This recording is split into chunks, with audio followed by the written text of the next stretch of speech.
Meanwhile, allies of Senator Poe in the lower house were not worried over the comment of Supreme Court Senior Associate Justice Antonio Carpio that the senator is naturalized and not natural citizen. More of this report from Freddie Abando.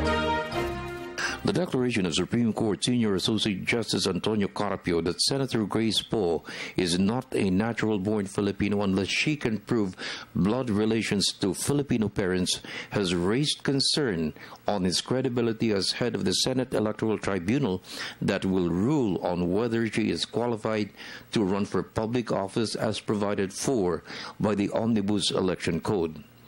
Because of this, Congressman Sylvester Bello called on Justice Carpio to inhibit from the Poe case given his ties to the lawyers of presidential candidate Mar Roas, a former Justice Secretary. Bello Baird Carpio was a partner of lawyer Nonong Cruz, who represents Roas. However, the president of the National People's Coalition, Congressman George D. Agabao, sees no reason for to inhibit given his solid track record of having served the best interests of justice. Agabao said the DNA test on Poe and possible relatives recently will resolve the issue of whether she is natural born or not. He should inhibit himself from this case. Dahil alam naman natin na si Associate Justice Carpio may umbilical cord dyan kay Attorney Nonong Cruz. Nonong Cruz, who is the lawyer of Presidential Mar Rojas. Kaya dapat, out of decency, he should inhibit himself. Kasi kung ano man magiging decision niya, whether deliberately or not, it will be suspect because of his ties with the so-called firm nung araw. Dapat nag-inhibit siya para yung decision ng Sept will not be suspect of partiality. The opinion of Justice Carpio is his, no? That is his own opinion. As you know, the Sept is a collective body, no? And as a collective body, as a collegial body, it's the decision of the majority, not just one, that will carry the day, no? We respect the opinion of Justice Carpio, although our reservation is this, no? It seems to me that based on his opinion, the burden of proof has shifted from the complainant to Senator Grace, which should not be the case, no? As any one of you would understand, whoever comes to court carries with him the onus or the burden of his claim. It was David who questioned the citizenship of Senator Grace. It behooves him, or it's on his shoulder, to prove that indeed Grace is not a natural-born citizen. In other words, the burden has to be with David to establish and to show and to prove that Senator Grace is not a natural-born citizen.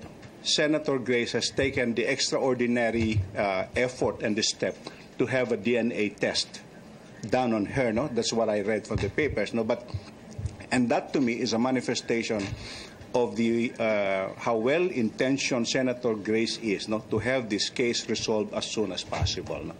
The petition to disqualify Poe has not been a big worry for her allies for the Nationalist People's Coalition. In fact, leading in the latest presidential survey conducted by the U.S. may see more supporters from other political parties, including the Liberals. Although the NPC has yet to decide who among the presidential candidates to endorse, Poe appears to be their bet. It's not in the character of our party to raid, no, the membership of other parties. No, let me be very clear on that. We do not poach on the members of the other parties. No, so if you see people coming from other parties, no, taking their oath before NPC, I can assure you, voluntary yun, no? Hindi yun yung ni-raid namin. No? But we don't have to keep on telling you kung ano nangyari nung Friday. Basta sa amin, may mga pinasumpa ho kaming mga bagong kasama at iiwan na lang ho namin doon. I don't want to get into a back and forth as to whether or not na may totoo or hindi totoo. Basta ang importante, may pinasumpa kami na mahigit sa 200 mga iba't ibang mga opisyales nung Biyernes at doon ho magwawakas yung aming storya pagdating doon. In the next couple of days, from my understanding, marami pa rin hong nakaschedule na oath-taking sa aming clubhouse. At yun, siguro yung physical presence ay sapat na patunay na may mga pinapasumpa naman ho kami. Hindi naman parang wala kaming pinasusumpang mga tao.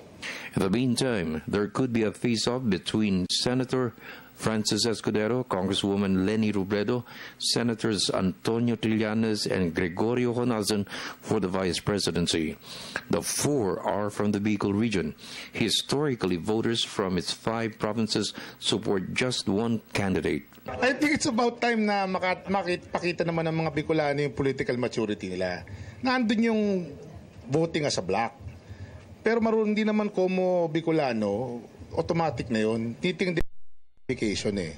So, we welcome that. Kung pwede nga 5-6 pa eh. Wala namang problema yun eh. For the People's Television Network, this is Freddie Abando reporting.